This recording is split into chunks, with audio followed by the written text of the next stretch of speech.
everybody, it's Michelle Bynum here. We're going to talk about chapters 4, 5, and 6. I think I'm going to split it up into a couple different videos for ease of loading. The other one was a little longer than I thought it would be and presented some challenges. So first thing for chapter 4, the topics are ethics and social responsibility when it comes to companies. So the first step of determining whether or not your company is engaging in ethical behavior is asking the question of, is it legal? Just because it's legal doesn't mean it's necessarily ethical, but having it be illegal certainly is a major criteria. So that is considered the first step. If it's not legal, then you probably shouldn't be engaging in that kind of activity. Probably as far back as you can remember, there's been plenty of scandals and various kinds of scoundrels that have been out there who have either done the public wrong, produced a bad product, polluted the environment, engaged in fraud. We have Ponzi schemes. We've had fraudulent lending practices. We have all kinds of things. So there are things out there that are in place, like the Consumer Protection Agency, those types of organizations that are set up specifically to protect consumers. So there's a lot of people who take advantage in the business world. Sometimes it's in the name of profit and greed. Sometimes they don't know any better. Sometimes there's highly regulated industries that some folks have a problem keeping abreast of all of the various different types of regulations that are affecting their industry. I think that we've all heard of, Enron and the famous Bernie Madoff case, where he was, just abject thievery in terms of creating a Ponzi scheme where he really bilked a lot of folks out of probably billions of dollars of assets, basically creating a false environment where people who got involved with him very early on in the cycle made some money, and then he used those successes to tout that other people who came in later into his net were going to get some similar reward, and in fact they didn't. The far-reaching impacts of that are still being felt today. But these have been going on and on for years and years and years. Actually, the history of Ponzi schemes is kind of interesting read. And it goes back quite a bit in time. Ethical behavior basically centers itself around doing what is right. And this is, encompasses not only the company actions, but it includes how they treat their employees, how they treat their customers, how they treat the environment. So there's a lot of different factors to what can be done in terms of ethics or unethical behavior. There's basically 3 questions that are asked in terms of if or if not practices are ethical. First is it legal? Second is it balanced and fair? And the third is, and this is where I think a lot of people come into the challenge, is how does it make you feel yourself? So if people have a skewed moral compass, then it's very possible for them to say, this is not the worst thing that can happen. I'm going to go along with this behavior and basically create an unethical situation. So in this week's exercises, you had the Volkswagen, which is a pretty recent issue, probably I think in the last 2 or 3 years, where folks were basically positioned, so you all have the facts with that, and enabled to make some very, very questionable decisions about how to calibrate the automotive's components to register for different than, I guess, what was expected for regulation.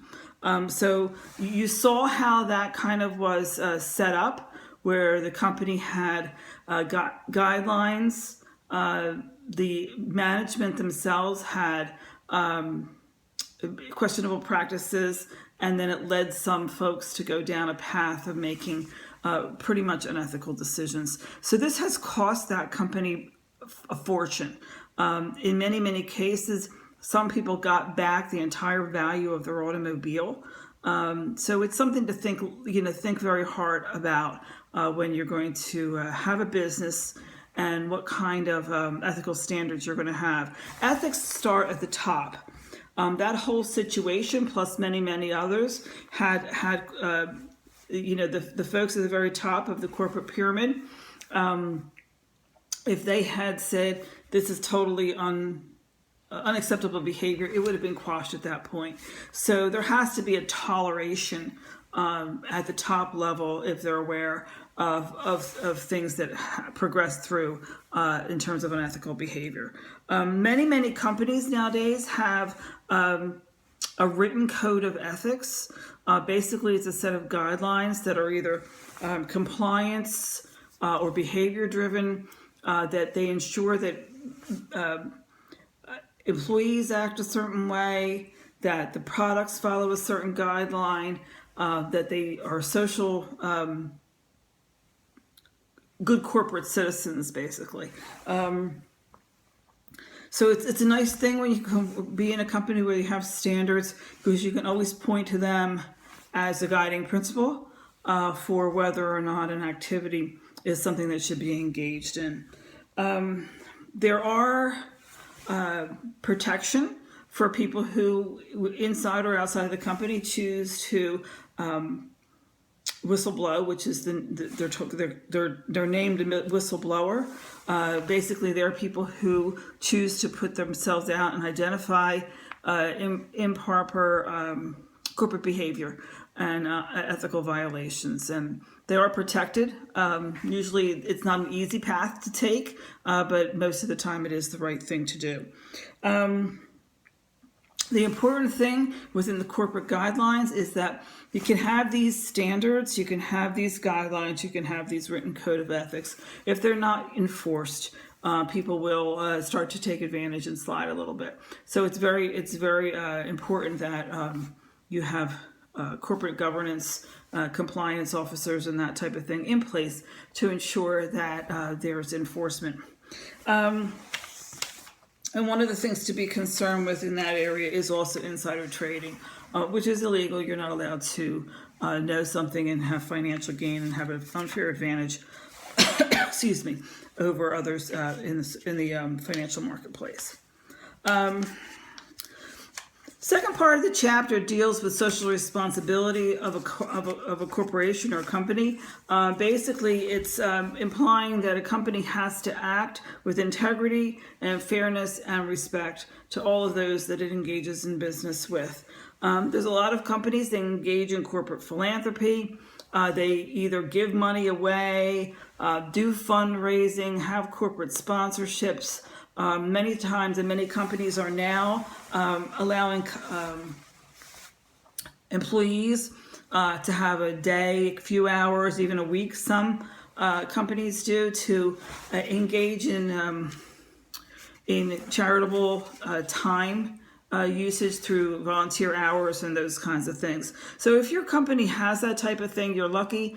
If not, it's a great way to get yourself noticed with usually the executive level. If you want to bring that to the table and say, you know what, we should have some corporate philanthropy here. Many times employees do it on their own. They'll do food drives, they'll do backpack drives, those types of things. Maybe they'll do Secret Santa, but there's a lot of things that you can involve yourself with. Corporate responsibility centers itself around a few things. The first is the production of safe products and services. So it comes down to whether or not what you produce is follows safety, either regulations or guidelines. And this is where you get all of the recalls that come through. You think about baby products, food, automobiles, anything like that. Basically, they're all safety violations that come out. Unfortunately, we usually find out that somebody had suffered some harm along the way, whether it be a choking hazard or a seatbelt broke or whatever the case may be. But that's usually the first item that is considered is the safety of the product. The second is the environment. So this involves itself with, especially nowadays, are we operating in a green situation? Are we making sure that our byproduct and our waste are environmentally as clean as possible? Have we reduced usage of energy consumption and made our plant more green? Do we exercise recyclable, that type of thing? And in fact, are we a sustainable industry? So this has become hotter and hotter as more people become more environmentally aware of what businesses create in terms of waste and things like that. Many people have in their company or they hire outside firms. Basically, they become social auditors, and their purpose is to act as watchdogs. So they specifically go out and ensure that if a plant has something feeding into a stream or a waterway or some kind of other waste product, that these things are being treated properly. In terms of corporate philanthropy, you also have a lot of folks who are adopting, not dying rich. So you have your Warren Buffett's, your Bill Gates, a few other folks who are, I think Zuckerberg has joined in, who are pledging to give away a great percentage of their enormous wealth to philanthropy along the way. So it's a fascinating concept where they still believe in generational wealth. They still have plans to provide very nicely for their family, but really their point is, what are they going to do with $50 billion? So they're choosing to do good worldwide. So it's a thought that is growing, and a couple more people have joined the ranks of that lately. Customers also have rights in terms of social responsibility from corporations. The principal customer rights, which have been around for a while, or consumer rights, is that they are being treated with they are being provided with a safe product. They have the right to be heard, so you have the right to have your complaints addressed. Whether it's satisfactory or not is a whole other story, but at least you have the right to be heard. You have the right to be informed. So nowadays that's public notices are out there. Banking practices surely bombard your mailbox with all kinds of information about what's going on in your checking account, your banking account, your credit card, your mortgage loans, all of those types of things. You have the right to be informed, and also the right to choose. So, monopolistic practices kind of fall under that category. We do like the opportunity to switch between product lines, companies that provide it, various and sundry companies. We don't, as a society, do not like it when we only have one choice for a service or a product. And from the ever popular employee perspective, in terms of responsibility organizationally, employees do have some rights. Even if you're in a at will state, you still have the right to be treated with respect, be paid fairly, and be given the opportunity for advancement. So I would highly suggest looking at Chapter 4 in detail and ensuring that the practices that you deal with for whether you're an employee or whether you deal with starting an opportunity for a company, that you make sure that you are ethically responsible and provide an opportunity of good corporate citizenship. Okay, Chapter 5. I'm going to do Chapters 4 and Chapter 5 in this video, and then Chapter 6 in a separate one. Chapter 5 talks about forms of business. This is an important chapter with regards to understanding the structure of industries that are out there. So you have three basic kinds of companies in terms of legal formats that exist. The first is a sole proprietor, which is owned by one person. The second is a partnership, which is owned by two or more. and the third is a corporation. So there are advantages and disadvantages or benefits for each of these types of opportunities, depending upon what you're looking for. If you want to have complete say, make all the profit, have complete control, then you're going to be a sole proprietor. If your brother, your cousin, your sister, neighbor down the street, the two of you have a good idea, or three of you had a good idea, you get together, you form a partnership. Like I said, there's advantages and disadvantages to each of them. The book does a very good job of outlining those disadvantages and advantages. And then within the corporation structure, there's subsets. Ooh, we're losing my screen. There's different types of corporation entities. So the important thing to remember is that a corporation is a separate legal entity. They can't come, legal processes can't be done against you if you're part of a corporation or you have formed a corporation. There are public corporations and there are private corporations. So public corporations are those that you can find on the stock market, for instance. They have shareholders, even if it's closely held, but they are public corporations. Private corporations are corporations that are set up and still owned by a very small group of people. There's a couple of different types of those out there. You can have mutual corporations and things like that, but the finer points of those are outlined in the book very well. The book also talks about B Corps, which are for benefit, for sustainability. I'm pretty sure Patagonia is a B Corp. We had some discussion in another class that I had, and we came up with that one as a company that does things for the benefit of something else. And then there's S Corp, which functions very much like a sole proprietor in a partnership, but it's taxed differently. Other types of organizational structures to consider are the LLC. You'll see a lot of those out there. And basically, it's a limited liability corporation. It's very similar to an S Corp, but it does define the cap of what people can, in fact, lose when they're involved in that type of business. So these all talk about people starting businesses. So you have your three different entities. There's other ways to engage in and acquire businesses along the way. One is a mergers and acquisitions. So if you have a small company, you can merge with another company, or you can acquire them fully, which means you take them in. So there's different types of mergers out there. There's your vertical merger, which is related businesses that are in two different stages of business cycle. Horizontal merger is businesses that are in the same stage of development, and then there's a conglomerate where you have unrelated industries that come together.